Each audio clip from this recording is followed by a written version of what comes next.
we can't talk about, ow, okay, I see you. We can't talk about springtime weeds without talking about, you guessed it, the stinging nettle.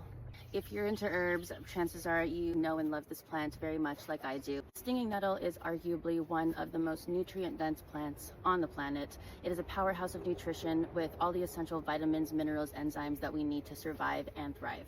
It's in the class of herbs called nourishing herbs, which means that they have all of those qualities that I just mentioned. I enjoy stinging nettle year-round, mostly dried and made into teas. However, in the springtime, we are so lucky to have it in abundance, and what I love to do with it is cook with it fresh. Now, we don't want to actually eat it raw because, like the name implies, it does sting.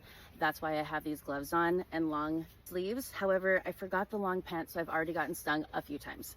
So next time, I'm putting that on my checklist. I love to enjoy fresh stinging nettle, sauteed into scrambled eggs, into a frittata, into a stir fry. I put it in a pasta salad the other day, which was amazing. You can also use the stinging nettle to make an herbal juice. So blending this up in a blender with some water and then straining would make an amazing juice. The sting goes away once it's been processed in some way, whether it be drying for tea, cooking in food, or blending in the blender. Just be careful when you're harvesting. Make sure you have your gloves. If not, then just be prepared for a little sting. Stinging nettle will always let you know that she is around. So the spines of the stinging nettle are mostly on the top of the leaves and the stems. If you don't have gloves, then be sure to grab them from the underside of the leaf. The sting of stinging nettle will definitely startle you. However, it's not so bad. It may cause a little bit of skin irritation, but nothing too crazy. Back in the day, stinging nettle was used for circulation problems. So they would take the branches and smack each other with them, and the sting of the nettle would actually inspire circulation to come to that area. So the sting's not all bad. I have come across the California native giant stinging nettle,